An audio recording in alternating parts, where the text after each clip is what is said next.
ang mga kwento ng pag-ibig, kwento ng buhay at kwento ng pag-asa dito sa Barangay Love Stories. Love Stories.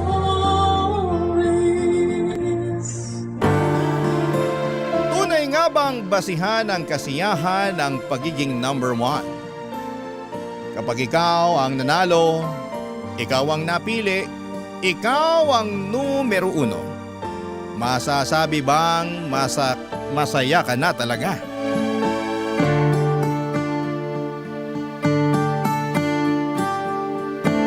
Dear Papa Dudut, naranasan nyo na ba yung hirap sa pakiramdam na mapasaya at makuha ang approval ng inyong ina? Ako mula pagkabata ay wala na akong ibang hiniling kundi ang mapasaya ang mama ko. At hindi ko alam kung bakit hanggang sa pagdadalaga ko ay hindi ko pa rin yon maibigay sa kanya. Ako nga pala si Noray, may mommy issues. At ibabahagi ko sa inyo kung saan ito nagsimula. Bata pa lamang ako nung mahilig si mama na isali ako sa mga pageant kahit na ayoko. Kahit alam kong hindi naman ako nababagay dito. Wala naman akong magawa dahil una ay bata pa lamang ako noon. Sumusunod lamang ako sa kagustuhan niya. Sinusunod ko lamang kung ano ang gusto niyang sabihin ko sa entablado hanggang sa damit na isusuot ko. Naalala ko pa nga na 8 taong gulang ako noong una akong sinabak ni mama sa beauty pageant. Talagang nagrenta pa ito ng dilaw na ball gown at nagtawag pa ng baklang magtuturo sa akin kung paano sumayaw sa kantang Sex Bomb. Napagastos pa nga ng todo si mama sa nagturo ng sayaw sa akin dahil natagalan bago ko ma-pick up ang sayaw Papa Dudut. Pareho kasing kaliwang pa ako pero pinilit pa rin ni mama na sumayaw ako.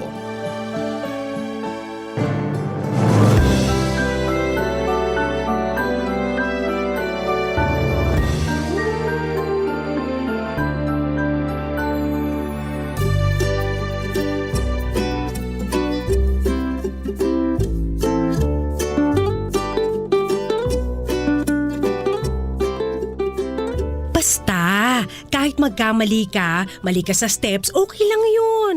Basta itodo mo ang ngiti mo. Kinakabahan ako, Mama. Baka kasi puro mali ako eh. Okay lang yan. Nadadaan yan sa ngiti at saka lakas ng loob. Basta lagi mong tignan yung mga judge pag nagsasalita o sumasayaw ka. Judge po? Sila yung 3 mama na nakaupo sa harap ng entablado. Ituturo ko sila sa'yo sa mismong pageant para alam mo kung kanino ka magpapakitang gilas. Ano po bang gagawin nila? Nakaupo sila doon at manonood. Sila ang magdedesisyon kung sino ang panalo. Kaya anak, parang awa mo na. Gumastos na ako sa'yo ng todo kaya galingan mo ha. Paano po kung meron mas magaling sa akin? Di higitan mo. Mama, kasali si Kimberly sa pageant eh. Ang ganda-ganda kaya nun. Tsaka mayaman sila eh. Matatalo ako nun. Sus! Makeup lang naman na magpapaganda dun. Maputi lang yun. Huwag ka magpakabog sa Kimberly na yon. Mas maganda ba ako sa kanya, Mama? Mas may potensyal ka, Nonay.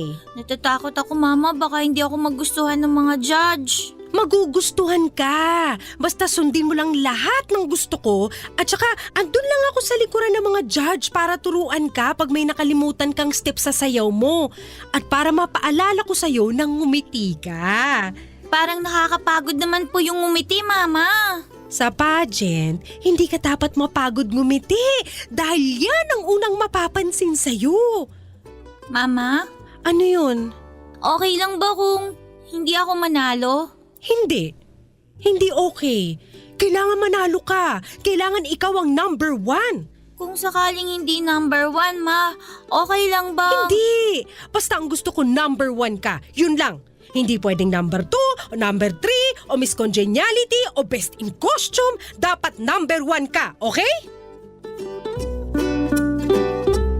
Noong sumapit ang araw ng pageant ay ramdam ko ang kaba sa mukha ni Mama. Masyado itong naging hands-on sa akin, yung tipong pati yung pag-makeup sa akin ay nakikialam siya. Muntik na nga silang mag-away noon kung hindi lang sila inawat noong kumare ni Mama. Tinignan ko ang mga kasamahan ko, preparado sila mula sa makeup at costume. May nagpa-practice pa nga na para sa talent portion nila. Ang gaganda nila at wala akong laban. Mas lalo tuloy akong kinabahan noon at nadoble yon nang sumampa na ako sa stage at dahil nga sa kaba ko ay nagkamali pa ako. Hindi nga rin ako nakatingin sa judges tulad ng sinabi ni Mama dahil sa sobrang nervyos. Naging palpak yun at narinig kong pinagtawanan ako ng ibang tao. Nung i-announce nila ang top 10 ay hindi man lang ako nakaabot. Sayang naman yung pinaghandaan kong confidence para sa Q&A, hindi naman pala ako makakasali doon. Galit na galit si Mama na hinila ako palabas ng tent kung saan nandun ang mga kasamahan ko sa pageant. Akala ko noon ay uuwi na kami pero nagulat na lamang ako nang lapitan nito ang isang judges habang naka-break sila ng 10 minuto.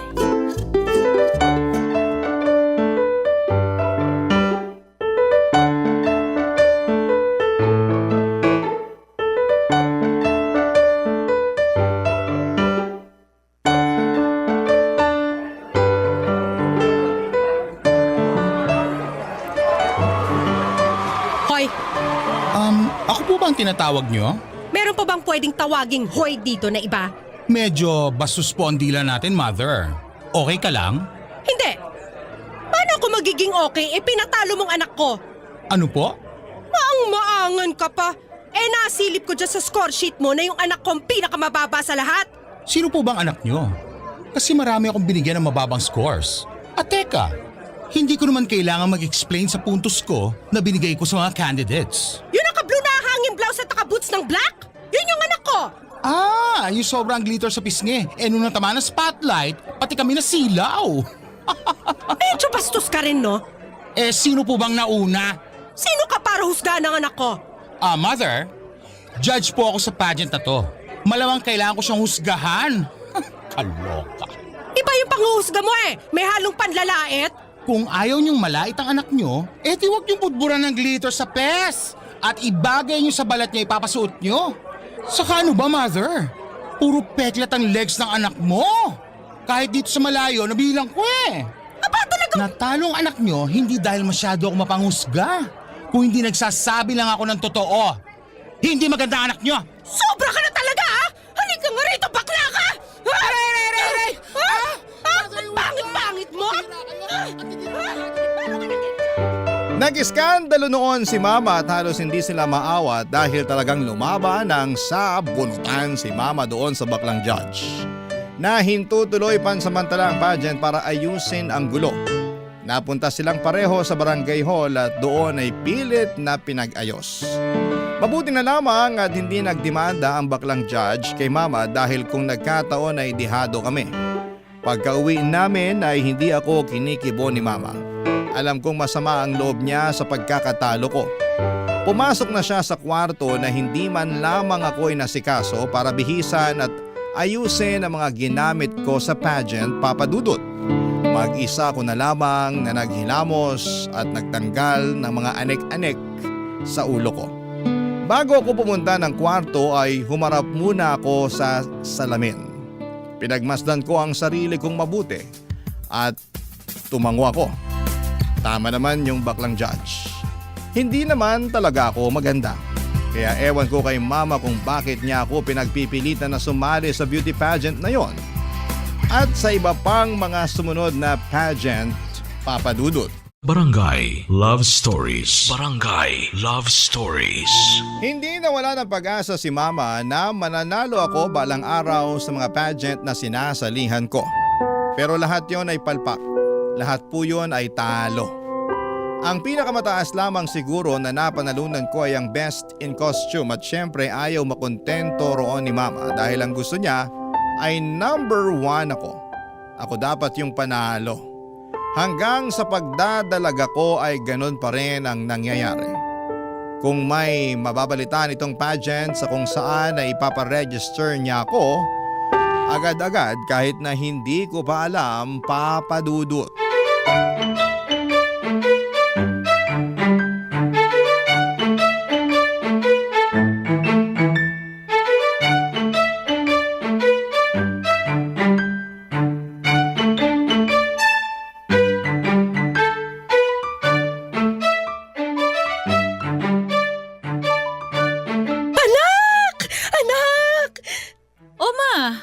saya mo dyan ah. Masaya talaga. Hulaan mo kung bakit. Bumaba na ba ang bill natin sa kuryente? Hindi ka clown, huwag ka magpatawa ng ganyan. Ano nga po? Naibok ko na yung kakilala ni Tina na choreographer. Bali-balita kasi na sobrang galing nun. At saka nakakita ko ng magandang gown Para po saan ma? sa pageant na sasalihan mo next month. Unang Sabado sa kabilang barangay. 3 months ago pa pala nung mai-register kita, nakalimutan ko lang sabihin. Kaibigan ko nung high school yung organizer kaya naisingit ka kahit wala ng screening. Ho? Bakit kayo lang po niyo sinabi sa akin yan? Ano ba diferensya kung kahapon o ngayon ko sinabi? Sa dulo sasali ka pa rin naman. Ma, may NSTP ako tuwing Sabado eh. Sana in-inform niyo muna ako sa date ng pageant bago niyo ako sinali. Wala akong pakialam. Gabi naman ng pageant kaya hindi masasagasaan yung NSTP mo. 5 to 6 p.m. ang klase ko sa NSTP, ma. Alas 8 naman ang pageant. Anong problema dun? Ma, ayoko naman yung gipit masyado sa oras. Kaya yan! Magaling ang makeup artist na nakuha ko. Alam na niya ang gagawin sa mukha mo kaya hindi na mangangapayan sa ipapahid sa iyong kolorete. Pero ma kasi… Walang pero-pero, Nonay, ha? Nakapag-advance na ako ng bayad sa magtuturo sa inong sayaw eh. Umayos ka dyan! Hindi ko pinupulot ang pera. Di sana hindi niyo po muna ako sinali sa pageant na yan para hindi kayo gumastos. Sabi mo? Wala po, ma. Sabi ko sana makahabol ako sa pageant. Kailangan humabol ka talaga! Hindi pwedeng hindi! At siguruhin mong mananalo ka na this time! Paano kung bokeh pa rin? Hindi! Malakas ang pakiramdam ko na ito na yung unang panalo mo at magtutuloy-tuloy na to. Yan din naman yung sinabi niyo sa nakaraang sinalihan ko eh. Iba ngayon. Matindi ang vibrations ko. Iba eh. Teka, saan ka pupunta? Sa kwarto po. Anong gagawin mo?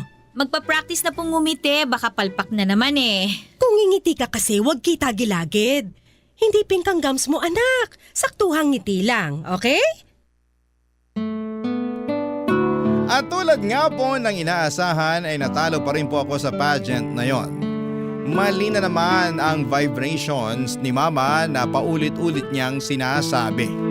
Hindi na naman ako number 1. Kahit bongga na ang naging pagsayaw ko with matching backup dancers pa, ay wala pa rin akong binatbat sa ibang mga kandidata na tanging ganda lamang ang nilatag. Doon po ako nagkulang. Aminado naman ako na hindi ako maganda lalo na noong nagdalaga ko. Kaya nga nagtataka rin ang lahat kung bakit ako sumasali pa rin gayong alam ko naman sa sarili kong hindi pang beauty pageant ang mukha ko. Well, alam ko naman ang sagot doon. Maraming kakilala si Mama sa mga nag-o-organize na mga pageant na ito. Kaya ako napapasali kahit na wala ngang screening. Pasok agad. Brasuhan, ika nga. Kumbaga parang nagiging panggulo lamang ako o dagdag option sa mga papatalunin sa mga pageant na yon. Tuwing natatalo ako ay laging galit si Mama. Tuwing natatalo ito, ako ang pinag-iinitan niya at tuwing natatalo ako ay hindi niya ito tatanggapin. At laging sasabihin na luto daw ang laban.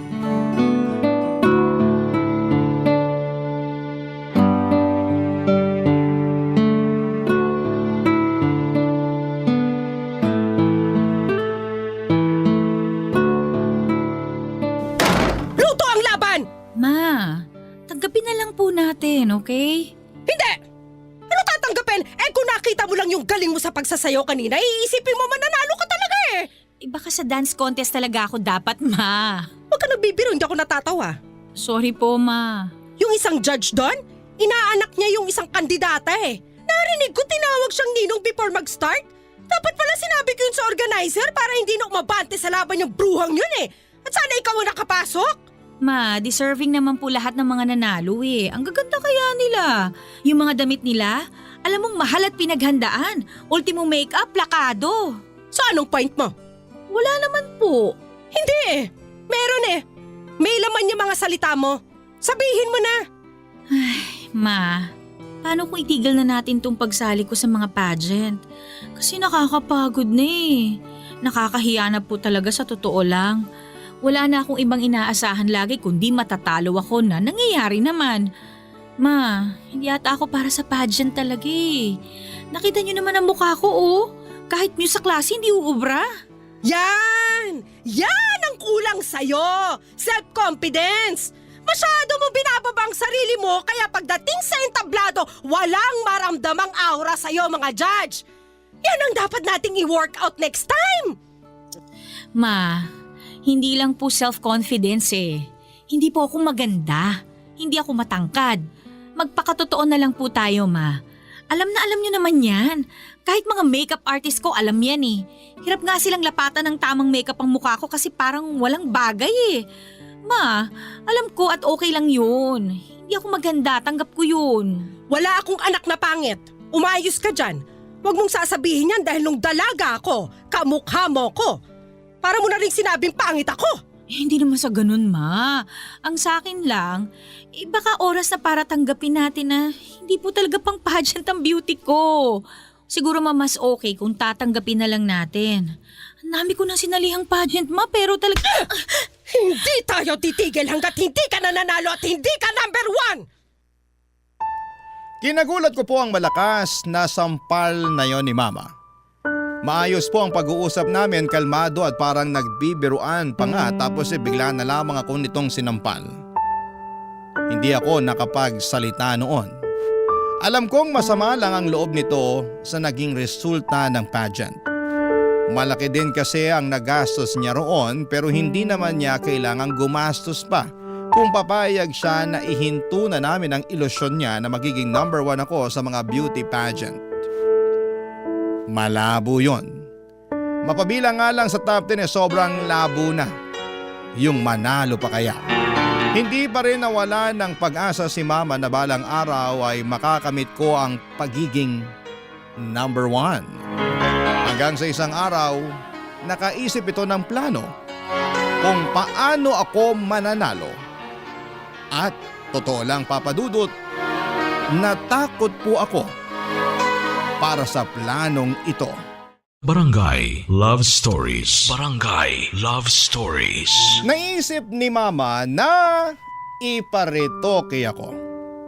Mula nang sinabi ko kasi sa kanya na hindi naman ako maganda ay tumatak na yon sa utak niya at ang nakita niyang paraan para manalo ako ay maging maaliwalas ang mukha ko ay ang magparetoke.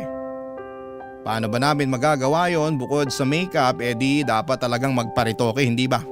Hindi naman buong mukha, ilong lang ang pinapagawa ni Mama sa akin. Malaki na raw kasi ang epekto kapag ilong ang nabago. Kaya naman nangutang pa ito sa 2 Bombay para makakuha ng ipang paparitoke sa ilong ko. At syempre sa kanya lang ito sinabi sa akin nang makuha na niya ang pera na gagamitin.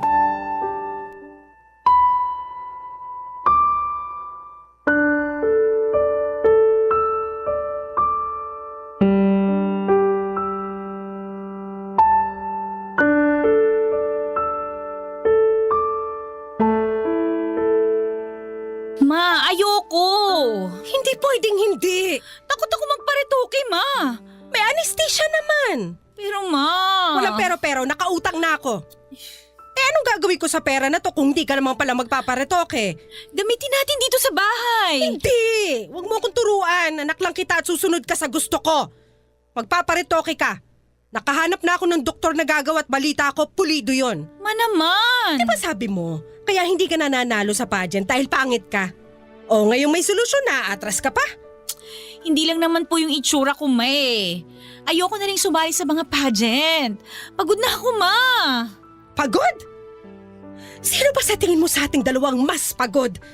Ako na naglalakad lahat ng kailangan mo para sa bawat pageant na sasalihan mo at halos putulin ko na ang gitid ko sa kakasigaw para makapuntos ka lang na malaki sa audience impact o ikaw na magpapakyut lang sa stage.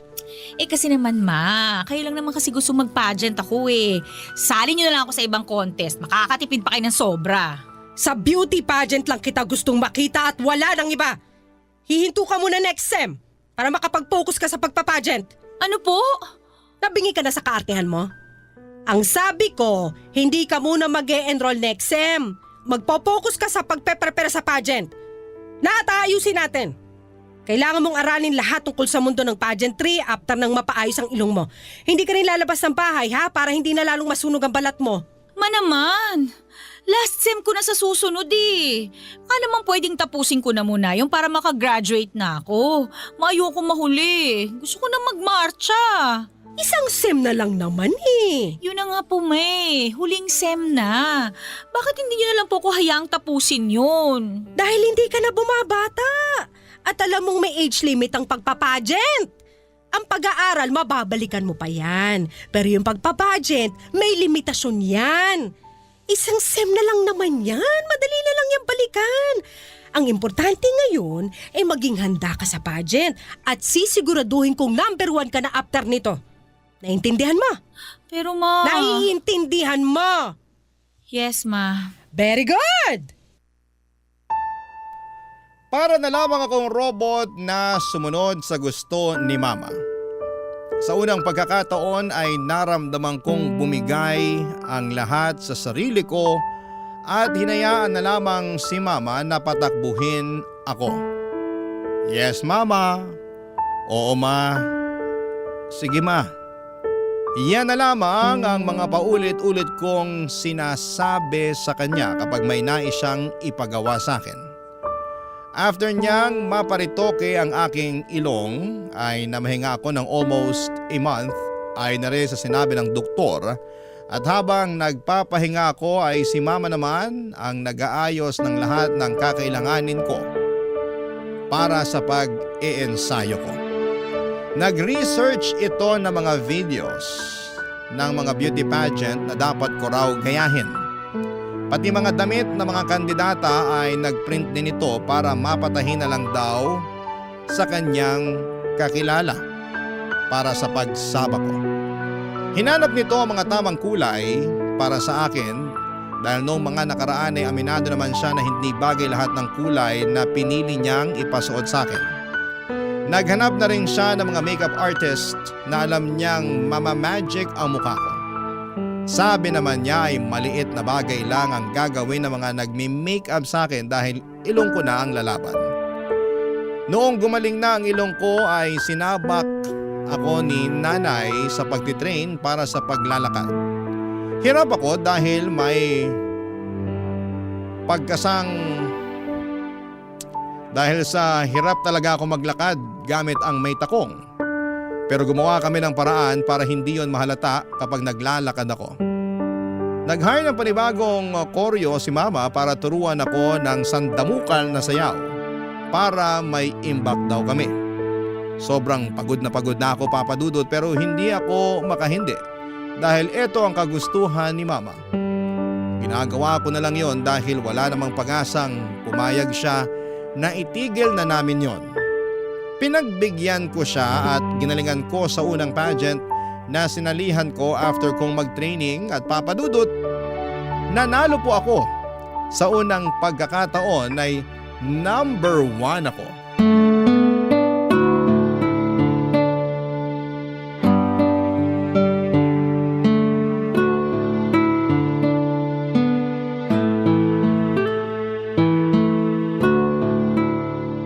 Congrats, anak! Nilampasan mo lahat ng kalaban! Nakita mo yung first runner-up? Halos magwala nung in-announce na ikaw ang panalo? Bruha!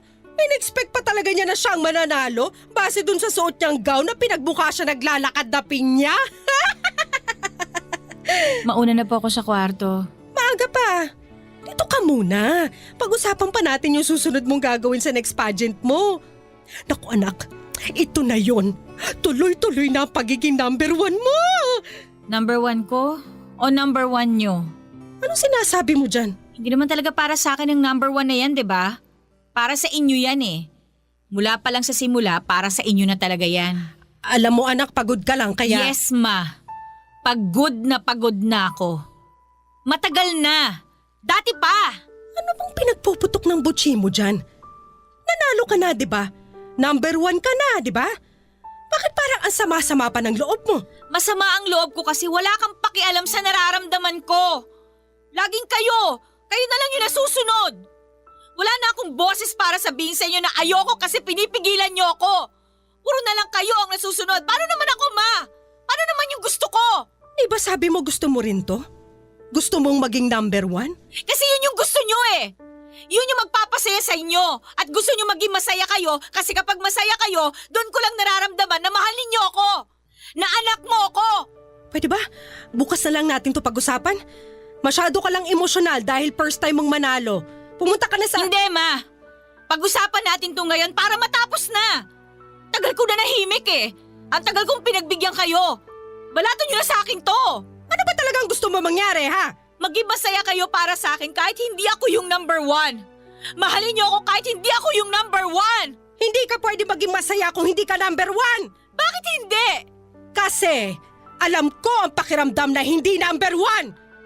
Alam ko yung pakiramdam na pangalawa na lang lagi sa lahat.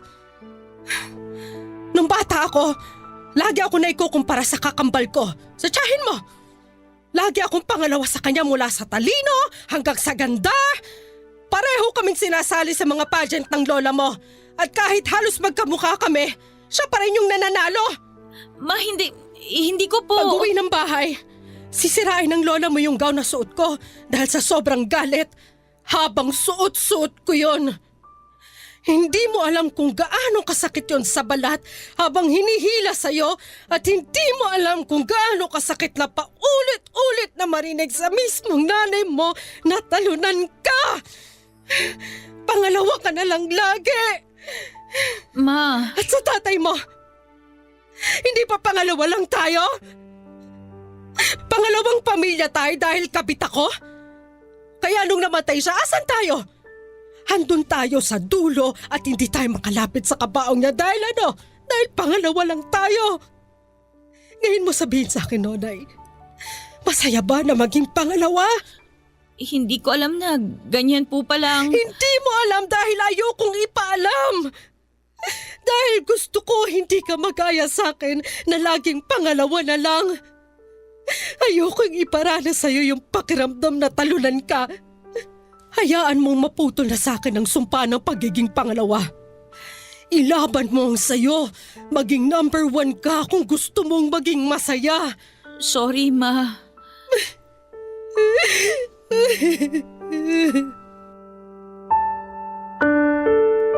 Papa Dudut, hindi ko po alam kung paano lalapitan noon si Mama matapos itong umiyak sa unang pagkakataon.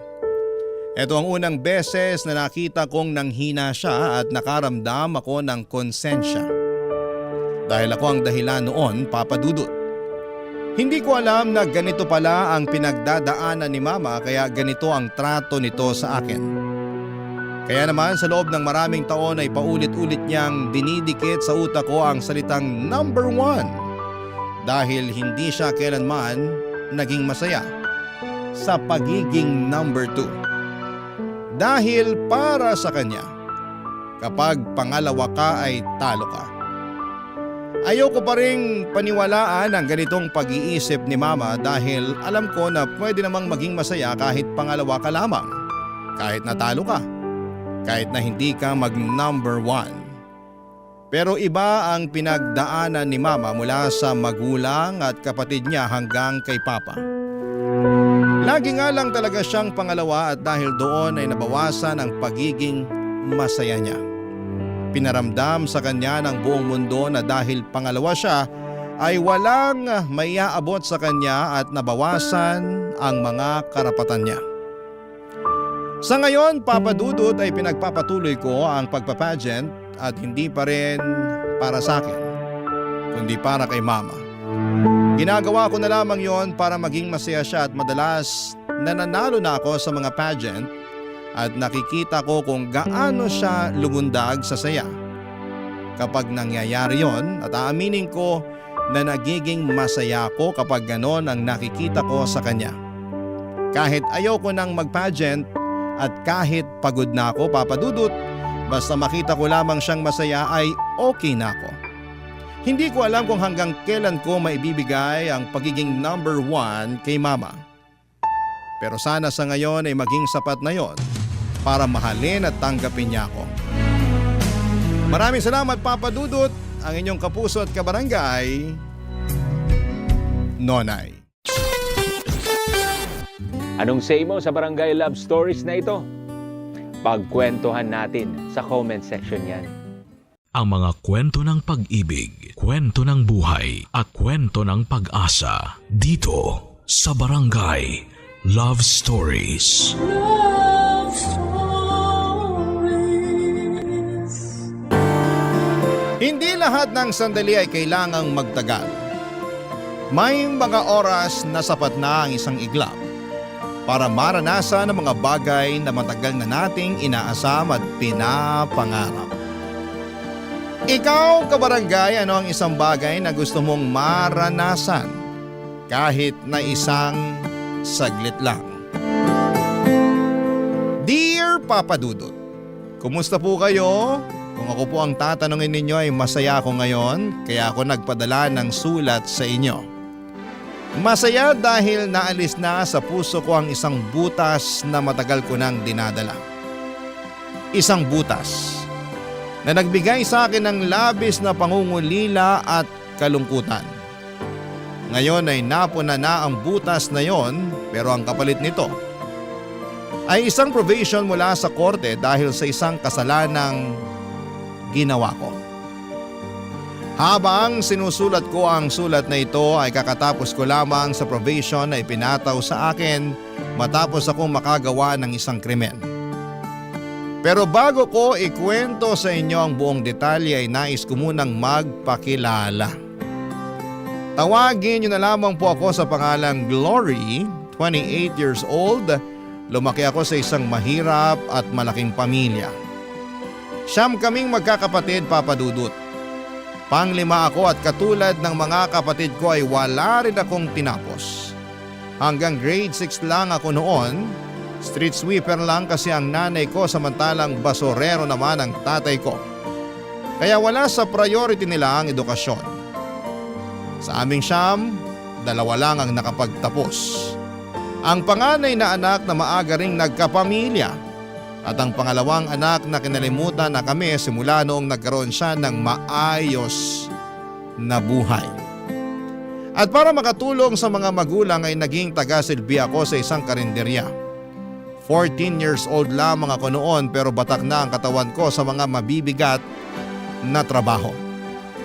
Maghapon akong naguhugas ng mga pinggan at pinaglutuan. Ako rin ang nagsisilbing serbedora na taga-abot ng pagkain sa mga customers at tagalinis ng kanilang pinagkainan. Sa paglipas ng panahon, ay unti-unti akong natutong magluto hanggang sa naging tagaluto na rin ako sa karinderyang yon, Papa Dudut.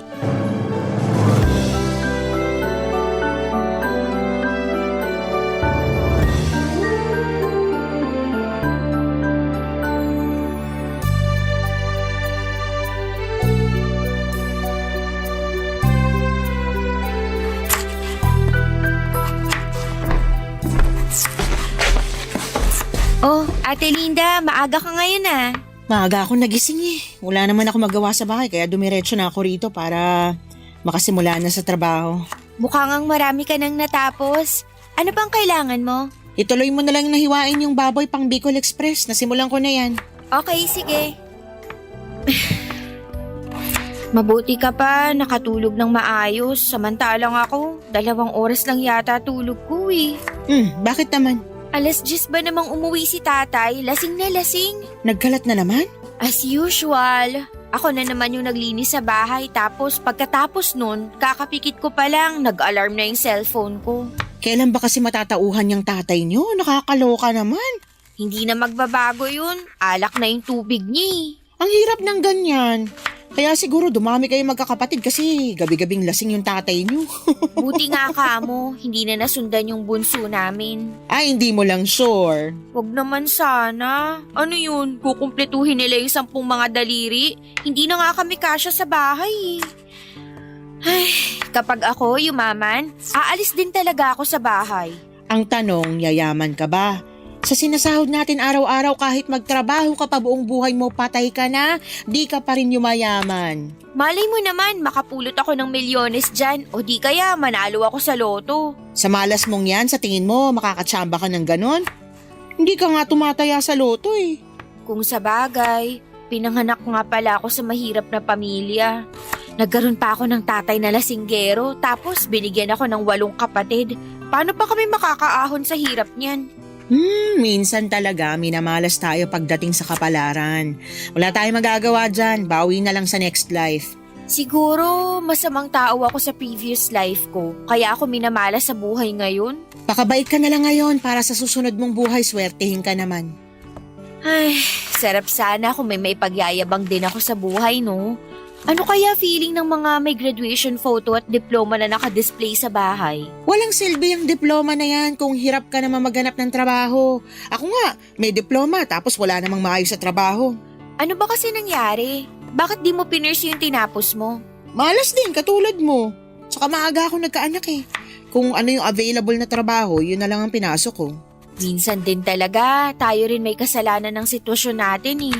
Katulad mo, maagang nagkaanak. Wala naman akong pagsisisi sa nangyari. Ang mahalaga, may asawa ako na mahal ako at anak na mahal ko. Kahit maghirap pa ako sa kakatrabaho para sa kanila, wala kang maririnig na reklamo sa akin. Kaya ikaw, kung ano man yung mga pangarap mo, subukan mong tuparin kahit gaano pa yan ka-imposible. Sana nga pala rin din ako. Gusto kong matry yung nakaupo lang sa opisina habang naka-aircon tapos papasok ako na may bitbit na kape. Gusto kong magsuot ng mga branded na damit.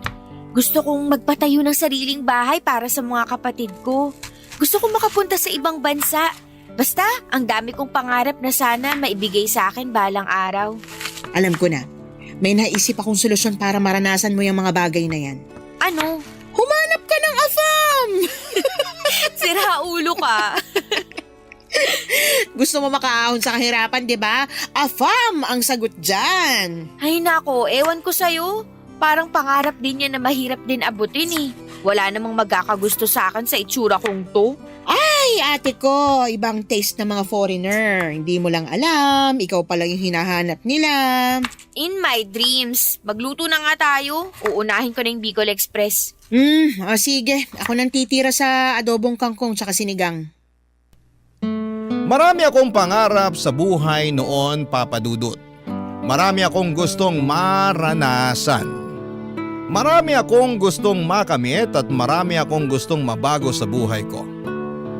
Pero alam ko noon na hanggang pangarap na lamang ang mga bagay na yon dahil kung magiging realistic ako, kahit araw-arawin ko pa ang pagtatrabaho ay hindi ko pa rin maaabot ang mga imposibleng pangarap na yon. Tuwing umuuwi ako sa bahay at nakikita ko ang estado ng pamilya namin, ay lagi akong napanghihinaan ng loob. Wala na talaga kaming pag-asang magbago. Dahil maliban sa batugan ang mga lalaki kong kapatid. Ang mga mas bata pa kesa sa akin ay never nakatapak sa paaralan. Gumagawa naman sila ng paraan para magkapera. Kapag maganda ang panahon ay nanlilimos sila sa mga matataong lugar. Minsan ay nangangalakal din sila ng basura o di kaya naman ay sila ang inuutusan sa lugar namin kapag may nangangailangan ng tulong. Ang karaniwang kapalit nito ay pera o di kaya'y pagkain. Normal na para sa amin ang ganong buhay kaya nasanay na rin kaming mangarap ng mga bagay na makatotohanan at abot kamay lamang. Maging ang mga kapatid ko ay parang tinanggap na lamang na hanggang doon na lamang talaga ang buhay namin, Papa Dudut. Pero iba ako. Gusto kong tuparin ang mga pangarap ko kahit na parang imposible pa itong mangyari. Ako lang kasi mismo ang makakatulong sa sarili ko dahil wala akong gagawin ay walang magbabago sa buhay ko. Alam kong wala na akong ibang aasahan pa maliban na lamang sa sarili ko. Kaya naman ginawa ko ang lahat para magbago ang takbo ng buhay ko. Kahit na magsimula lang ito sa maliit na hakbang, Papa Dudut.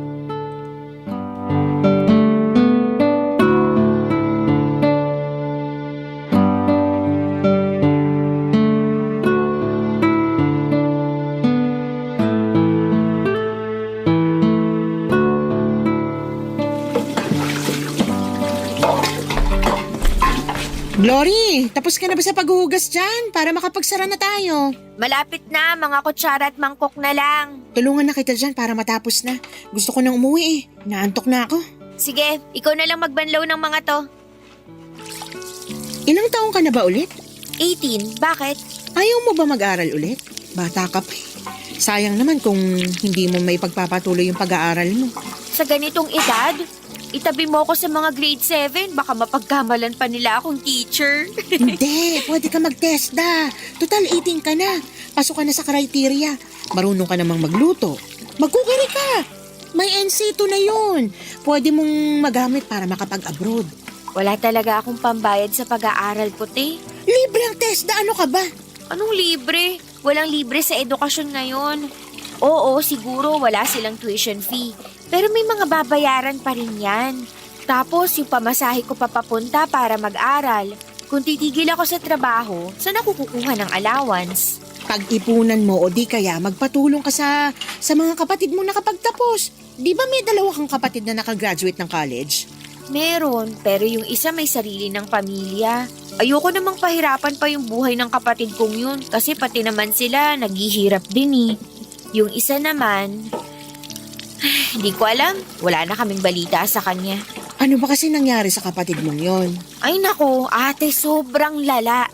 Hindi ko makakalimutan yung moment na yun sa buhay ko kasi first time na may lumaban kay tatay noon. Ikwento mo sa akin dali. Ganito kasi yun. Di ba alam mo naman si tatay? Ang gusto nun, dapat laging siyang nasusunod. Lahat ng salita niya, tama. Walang mali sa kanya. Kapag kumontra ka, basag ang bungo mo. Okay, tapos? Eto na nga. Napagtapos nila si ate. Nakahanap naman siya agad ng trabaho. Siyempre, happy-happy na si tatay kasi ramdam na namin yung konting pag-angat sa buhay namin. May masasarap na pagkain na kami noon. Tapos si ate yung nagbabayad ng mga bayarin. Para bang nabawasan na yung trabaho nila kasi nandiyan na si ate na katulong nila. Aha, tuloy mo lang, nakikinig ako. Tapos isang araw, biglang umuwi si ate na may dalang balita. Buntis siya. Nagalit tatay mo? Oo naman, galit na galit. Sampal yung inabot ng ate ko. Hindi pa nga raw nababayaran ni ate yung mga sakripisyo nila tapos magpapabuntis na agad siya.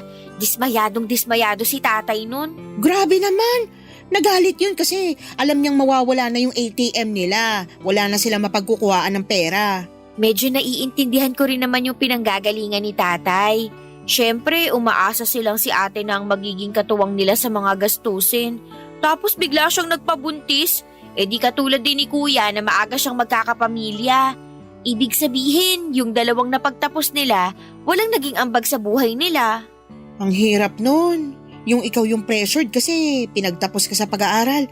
Nag-i-expect sila na may kapalit yung mga bagay na yun na kung tutuusin, hindi naman dapat ganun. Siyempre, pinaglaban ni ate yung sarili niya. Sawa na raw siya sa mga pananakit ni tatay. At hindi raw lahat ng credit na kina tatay kasi marami ring sakripisyo si ate para matapos niyang pag-aaral niya. Marami siyang sideline na pinasok. Naging working student siya. O, tapos ano nangyari sa kapatid mo? O yun, pinalayas siya ni tatay. Simula noon, hindi na namin siya nakita. Never na siyang nagparamdam, never na siyang nagpakita. Teka, bakit ganun yung ginawa sa ate mo samantalang yung panganay nyo na mas naunang nagkapamilya, hindi naman pinalayas? Lalaki kasi yung panganay namin. Para kay tatay, okay lang daw yun. Pero kapag kaming mga babae na yung nabuntis, iba yung tingin niya dun.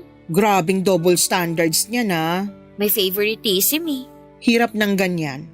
Kaya kung ako sa'yo, mag-aral ka na lang para kapag nakapagtapos ka, makakahanap ka ng mas magandang trabaho. Makakabukod ka sa abusado mong tatay. Papadudod sa bahay namin si tatay ang batas. Lahat ay kailangang sumunod sa gusto niya kahit pa mali ito. Kung hindi kami susunod ay bugbog lang ang mapapala namin mula sa kanya. Siya ang dahilan kung bakit naging matatakotin ako sa maraming bagay. Makarinig lang ako ng malalakas na ingay katulad ng kalderong nahulog o di kaya'y pintong padabog na sinarado ay bumibilis agad ang tibok ng puso ko. Ganon po kasi lagi sa bahay noong bata pa lamang ako. Parang may exorcist sa bahay namin kapag nagwawala si tatay. Lumilipad ang mga gamit namin. Noong bata ako kapag ganon ang nangyayari ay natatakot lamang ako habang umiiyak sa takot. Noong tumanda ako kapag alam naming uuwi na naman ng bahay si tatay ng lasing ay lumalabas muna ako para makapagpahangin. Saka na lang ako uuwi kapag tulog na siya. Walang laban ang nanay namin kay tatay, Papa Dudut. Siya ang karaniwang punching bag ni tatay noon kapag galit siya. Kung bakit siya galit dahil hindi raw niya magawa ng maayos ang trabaho niya bilang padre de pamilya. Sawa na raw siya sa pagiging mahirap at ang tanging ginagawa niya ay para ilabas sa mga hinanakit na yon ay ang mag-inom at magwala sa bahay. Malinaw pa sa mga alaala ko noon kung paano pinalayas ni tatay ang kapatid ko. Sobrang broken ako noon dahil isa si ate sa mga paborito kong kapatid. Siya ang laging nagbibigay ng pera sa akin noong bata pa lamang ako. Lagi niya ako nililibre ng pagkain. Noong pinalaya siya ay parang nawala na rin ako ng kakampi sa buhay. Papa Dudut, hindi ko maintindihan noon kung bakit gano'n na lamang ang galit ni tatay sa ate ko noong nabuntis siya. Pero noong lumaki ako ay gets ko na ang lahat, lalo na noong ako na rin mismo ang umuwi sa bahay na may dalang balita. Papa Dudut. Barangay Love Stories. Barangay Love Stories. May boyfriend ako noon, Papa Dudut. Nagtatrabaho siya bilang isang mekaniko. Katulad ko ay hindi na rin siya nag-aaral. High school lang ang tinapos nito, 16 years old lamang siya noon, samantalang ako naman ay 18 years old. Una ko siyang nakita noong kumain sila ng mga katrabaho niya sa karinderya namin. Sa sumunod na araw ay pasara na kami noong humabol siya para kumain.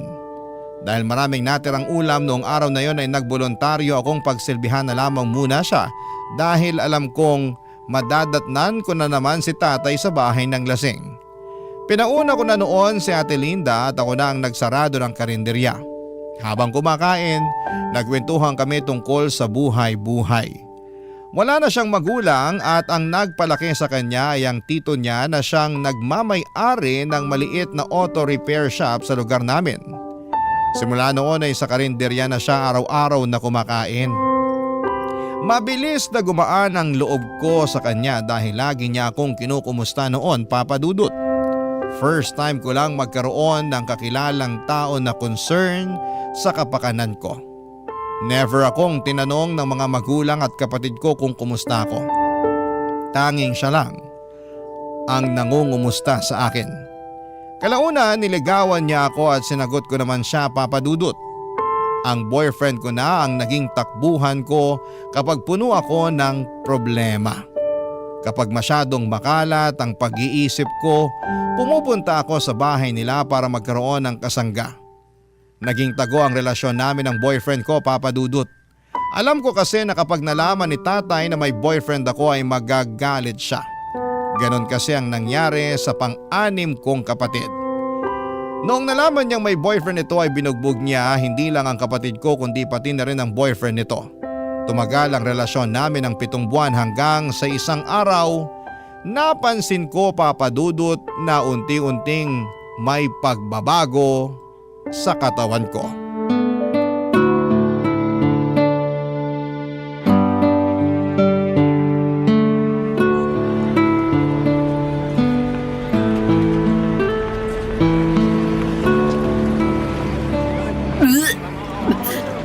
Hoy, ayos ka lang.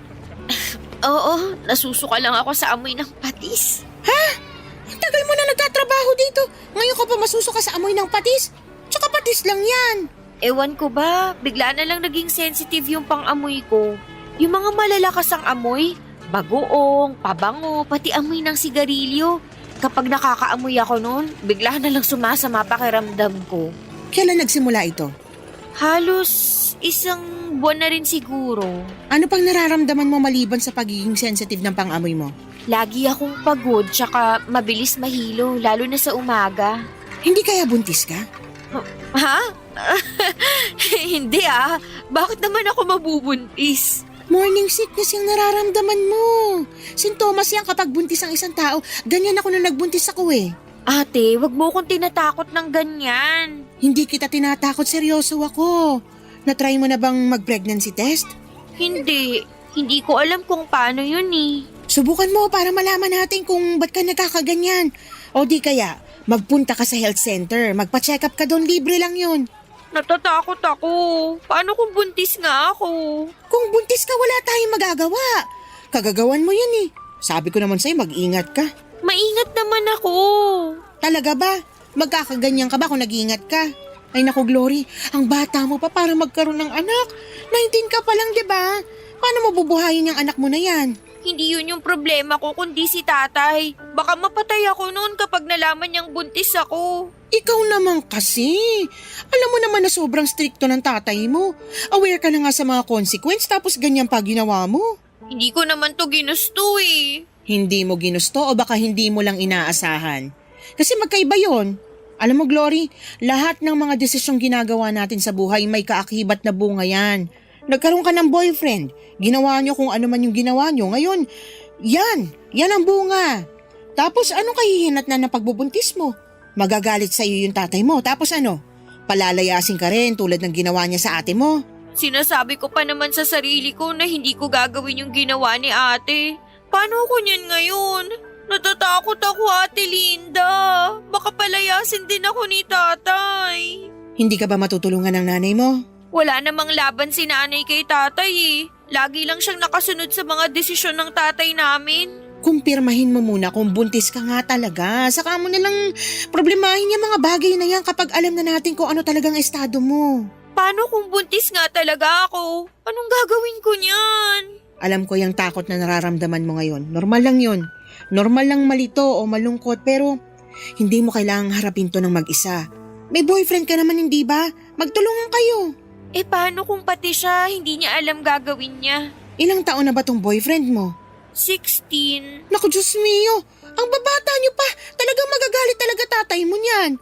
Paano niyo bubuhayin yung baby kung sakali? Hindi ko rin alam. Ate, tulungan mo ko. Ay, limitado lang yung maitutulong ko sa'yo. Pero huwag kang mag-alala. Hindi kita pababayaan. Tutulungan kita sa abot na makakaya ko. Salamat, ate. Basta, magpa-check up ka muna para alam natin ginagawa natin. Hihingi ako bukas ng day off kay boss para makapunta ako sa center. Mabuti pa para malaman agad natin kung buntis ka ba talaga o hindi. Hala, sige, ako na dyan. Doon ka na nga lang sa mga plato, magpunas ka. Tsaka ihanda mo na rin yung mga kubyertos. Sige, pero ate, kung sakali mang buntis talaga ako, pwede bang isikreto na lang muna natin to? Oo naman. Magtiwala ka lang sa akin, wala makakaalam ng sikreto mo. Tsaka, wala naman ako sa lugar para ipagkalat yung buhay mo. Salamat. Papadudot kumpirmado na buntis nga ako. Halos maiyak na ako sa kaba noon habang palabas ako ng center dahil sa mga nalaman kong balita. Hindi ko alam kung papaano ko ito sasabihin sa pamilya ko lalong-lalo na sa tatay ko. Ayokong matulad sa ate ko na napalayas at naging mapag-isa sa buhay. Hindi kasi ako katulad ng ate ko na madiskarte. Kapag ako ang pinalayas, wala akong ibang matutuluyan. Wala rin naman akong gaanong kaibigan na matatakbuhan maliban sa boyfriend ko. Pagkatapos kong magpa-check up sa health center ay dumiretso ako sa boyfriend ko. Busy siya noon sa inaayos niyang motor noong kinausap ko siya. Sinabi ko sa kanya ang totoo na nabuntis niya ako. Kitang-kita ko sa mga mata niya ang magkahalong dismaya at takot. Hindi niya inaasahan ang balitang yon, papadudot. Doon din ay inamin niya sa akin na hindi raw niya kayang buhayin ang bata. Hindi pa raw siya ready na maging ama dahil masyado pa siyang bata. Hindi nagtagal ay unti-unting nagbago ang ugali ng boyfriend ko sa akin. Palagi na niya akong iniiwasan. Ayaw niyang makipagkita sa akin at kapag magkasama naman kami ay ayaw niyang pinag-uusapan namin ang tungkol sa baby.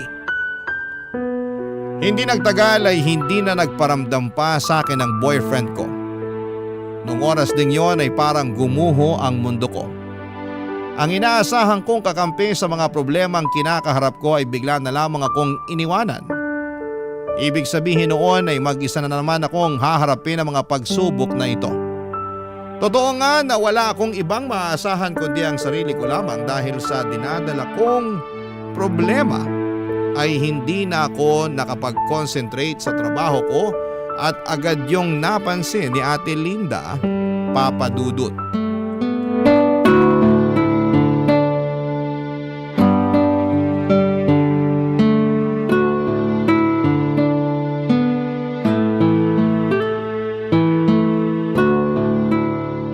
Hoy, Glory! Anong ginagawa mo? Papalitan ko lang po tong tubig sa water dispenser. Wala nang laman. Ako na dyan! Ano ka ba? Bawal magbuhat ng mabibigat na bagay ang buntis. Itabi mo na yan. Ako na magpapalit yan mamaya. Ganun ba? Hindi ko alam eh. Magsain ka na lang ng kanin para mamayang gabi. Paniguradong dito na naman kakain yung mga taga-construction. Sige, dadalawahin ko na ba? Isa na lang muna. May laman pa naman yata yung malaking rice cooker eh. Oo, meron pa. Isa na lang muna. Gamitin mo yung maliit. Oh, nga pala. Wala na ba talagang paramdam yung boyfriend mo? Wala na. Parang di na ako kilala nung taong yun eh. Bata pa kasi kaya walang pananagutan. Pero dahil siya ang ama, nasa batas yan na dapat suportahan niya yung bata ano man ang mangyari. Hindi naman ata nasusunod yung batas na yan eh. Kaya maraming lalaki dyan na anak ng anak tapos kayang iwan yung mga anak nila kasi wala namang nangyayari dyan sa child support na yan. Sa bagay, totoo naman. Sa bahay niyo, wala naman silang napapansin tungkol sa'yo.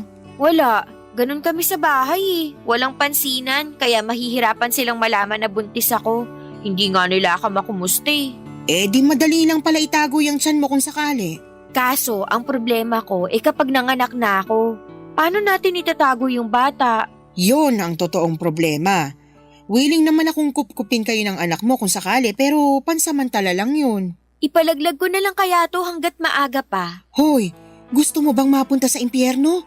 Tsaka, illegal ang abortion dito sa Pilipinas, makukulong ka niyan. Mas gugustuhin ko na lang makulong kaysa harapin ko yung tatay ko kapag nalaman niya yung totoo. At least sa kulungan, libre ang tirahan at pagkain dun. Ay, nahihibang ka na talaga. Hindi talaga ako nagbibiro. Hindi mo nga pwedeng gawin yun. Papatay ka ng tao dahil lang sa takot mo sa tatay mo. Hindi ko alam. Siguro natatakot lang ako na baka wala akong mapuntahan kapag pinalayas ako sa bahay. Ganito na lang, may naisip ako. Ano? Ipaampun mo yung bata. Marami mag-asawa dyan na naghahanap ng batang aampunin. Mas maganda yun kasi hindi mo lang bibigyan ng chance yung bata na mabuhay. Mabibigyan mo rin siya ng mas maayos na pamilya. Kanino ko naman siya ipapaampon? May alam akong kumadrona na may kontak sa mga taong naghahanap ng maaampun na anak. Gusto mo bang kausapin ko siya?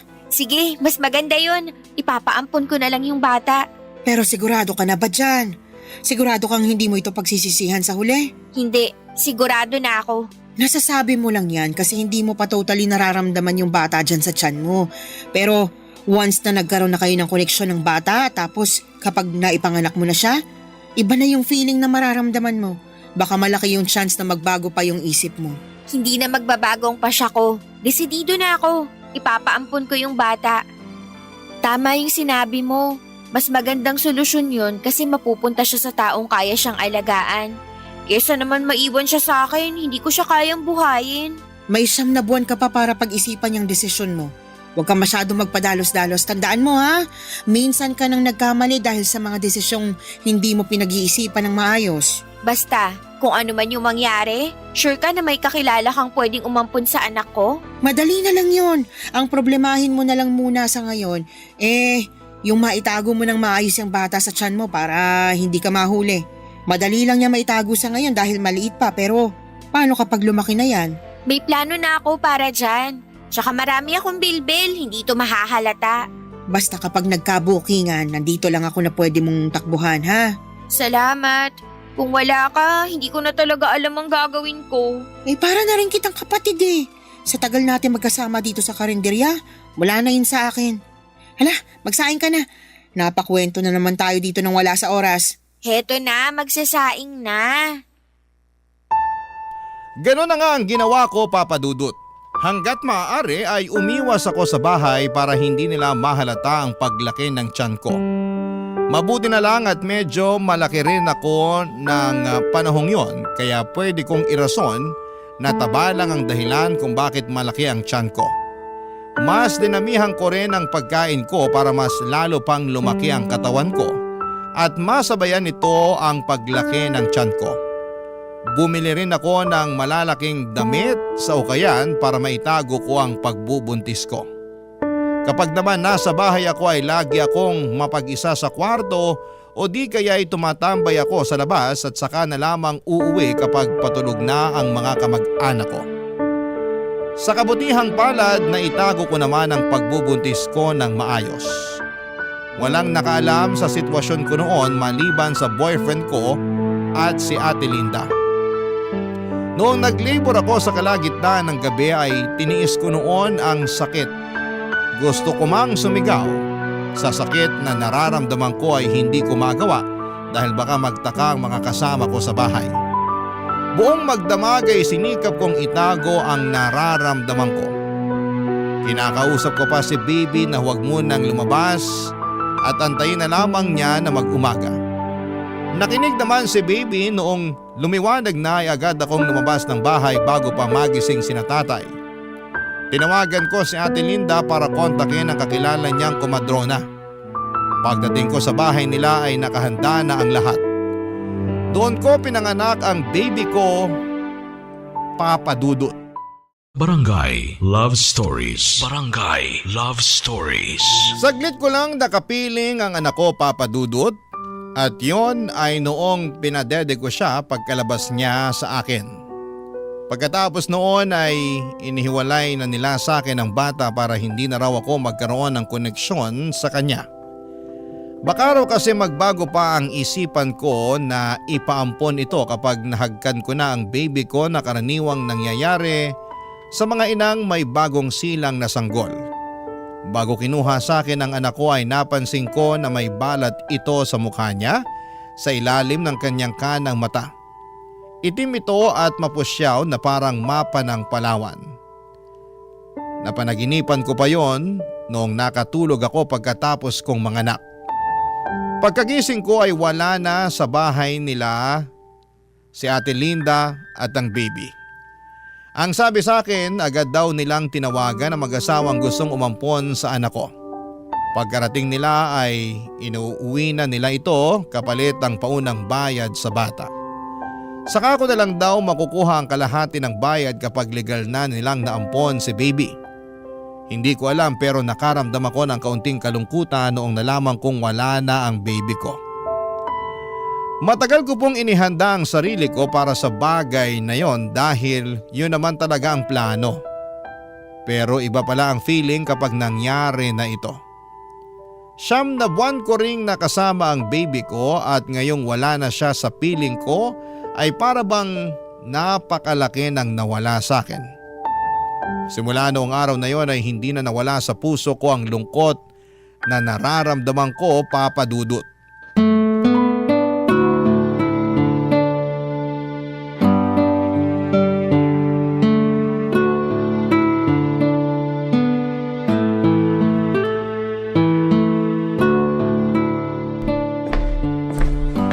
Hoy, lalim naman ang iniisip mo. Ba't ka nakatunga nga dyan? Halika na, kumain na tayo. Ang tagal mo kasi, kanina pa kita inaantay. Inantay ko lang yung huling customer na makaalis para makapagsara na tayo. Gusto mo ba to? May natira pang bistek. Sa'yo na lang yan. Alam kong paborito mo yan eh. Okay na ako dito sa adobo. O sige, ikaw bahala. Kumusta na kaya yung baby ko? Ba't mo naman iniisip yan ngayon? Wala lang, curious lang ako. Sigurado akong nasa maayos ng kalagayan yung anak mo ngayon. Nakita mo yung umampon sa baby ko? Oo, sinamahan ko yung kumadrona nung sinundo nila yung baby. Alam mo ba kung anong pangalan nila?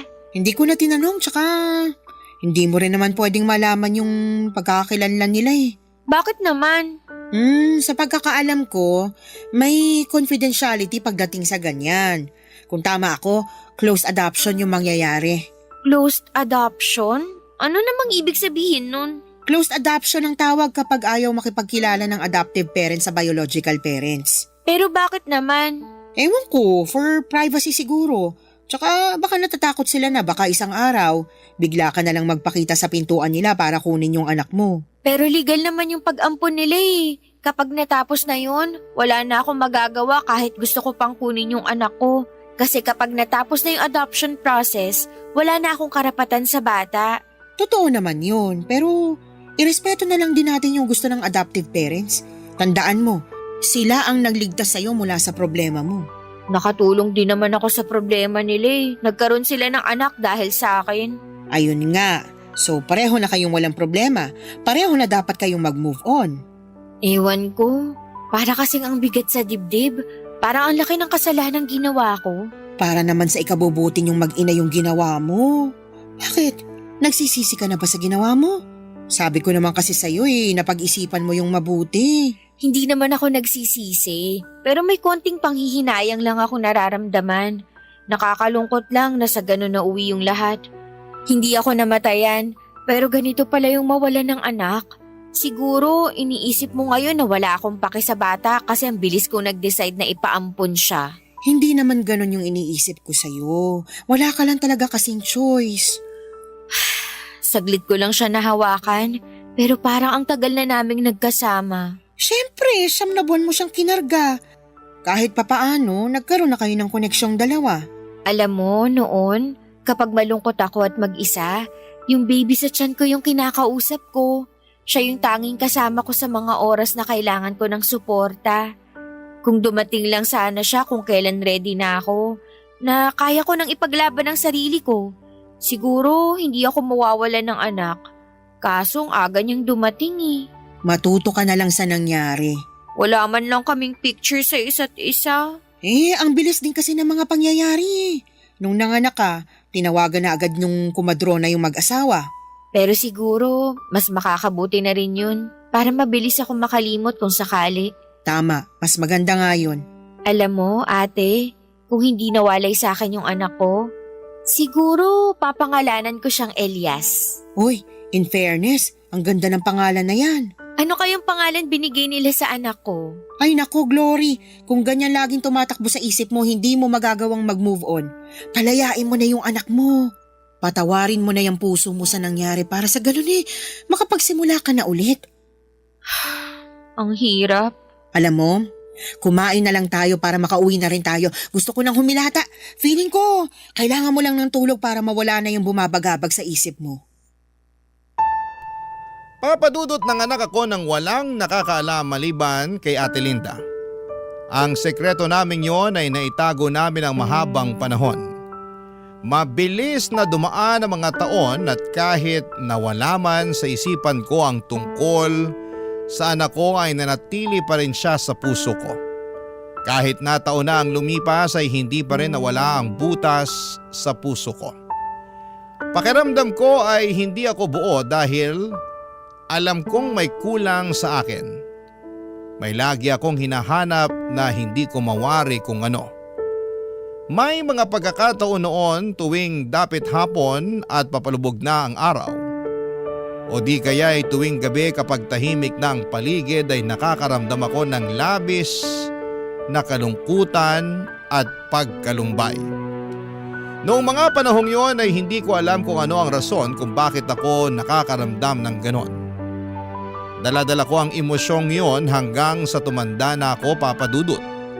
Noong mga panahong yon ay wala na ako sa karinderya at bumukod na rin ako mula sa mga magulang ko. Nagtatrabaho na ako noon bilang tindera ng milk tea at shawarma sa tapat ng isang eskwelahan. Katulad ng buhay ko noon, nanatili akong mahirap. Ang mga pangarap ko noong bata ko ay nanatili na lamang na pangarap. Alam kong hindi ko na maaabot ang mga bagay na yon at tanggap ko na kung anuman ang buhay na meron ako. 7 buwan pa lang ako sa trabaho ko noon nung isang grupo ng kabataan ang tumambay sa shop namin. Isa sa mga batang nakaagaw ng pansin ko dahil sa balat nito sa mukha. Katulad ito ng balat ng baby ko. parang mapa ng Palawan. Parang nakaramdam ako ng lukso ng dugo noong time na yon. Bumilis ang tibok ng puso ko at parang naging emosyonal ako. Kamukha niyang ex-boyfriend ko mula sa mata at hugis ng kanyang ulo at kuhang-kuha niya ang mukha nito. Hindi man ako sigurado pero alam kong siya yung anak na ipinaampun ko, Papa Dudut. At yon ay kinumpirma ko noong bumisita si Ate Linda sa shop, Papa Dudut.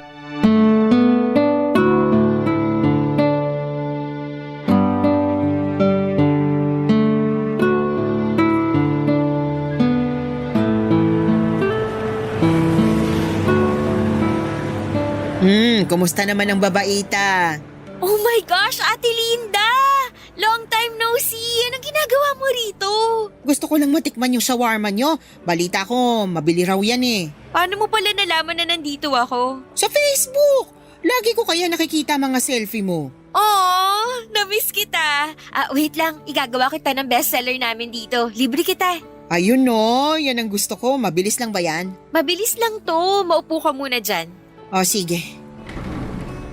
So, kumusta ka na? Eto, medyo umayos-ayos naman ang buhay ko. Hindi na katulad ng dati na hirap pagdating sa pera. Sana all, may asawang promoted. Congrats pala. Nakita ko yun sa FB post mo. Hey, salamat. Ikaw naman, single ka pa rin ba hanggang ngayon?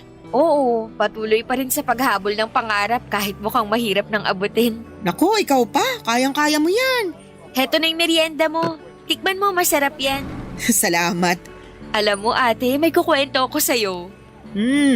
Ano yan? Naaalala mo pa ba yung anak ko noon na pinaampon natin? Oo naman, naalala ko pa siya. Bakit mo na itanong? Nakita ko yung bata. Talaga ba? Paano mo naman nalaman na siya nga yung anak mo? Basta naramdaman ko na lang. Diba alam mo naman yung feeling ng ina kapag nakita yung anak nila? Ganon yung naramdaman ko. Lukso ng dugo? Oo, parang ganon. Paano ka naman nakakasiguro na siya nga yung anak mo? Sa lawak ng Metro Manila, sa dami ng mga tao dito. Ang swerte naman kung bigla na lang kayong pinagtagpo ng tadhana. Naaalala mo yung balat sa mukha ng baby ko? Ganon na ganon yung balat ng batang nakita ko. Nakausap ko siya isang beses.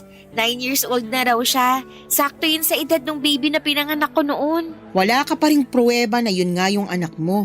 Meron. Siya mismo nagkwento sa akin na hindi siya totoong anak ng mga magulang niya. Ganon daw ka-honest yung mga magulang niya sa kanya, kaya habang bata pa, inamin na nila yung totoo. At paano mo naman nalaman yung mga bagay na yan? May tiwala sa akin yung bata. Sukoy ko kaya silang magkakaibigan dito. Nako, Glory ha, hindi ko gusto kung saan papunta tong usapan na ito. Bakit naman? Masaya lang ako na makita yung anak ko na nasa mabuti siyang kalagayan. O tapos, kung anak mo talaga siya, anong gagawin mo ngayon? Hindi ba dapat nakalimutan mo na siya ngayon? Hindi mo na dapat siya iniisip kasi iba na yung mga magulang niya, hindi na ikaw. Oo, alam ko. Pero gets mo naman ako, di ba? Ina ka rin at walang inang makakalimot sa anak niya. Pero iba kasi yung sitwasyon mo. Kahit ano pa yung sitwasyon ko, anak ko pa rin siya. Hindi naman siguro masama na makapiling ko siya kahit ilang saglit lang. Huwag mo sabihin sa akin magpapakilala ka sa kanya bilang totoo niyang ina. Hindi, syempre hindi ko naman gagawin yun. Pero parang may rason eh kung bakit kami pinagtagpo. Baka ito na yung chance ko. Chance na ano? Chance na bumawi sa kanya. Kaya hindi ko na palalampasin tong chance na to.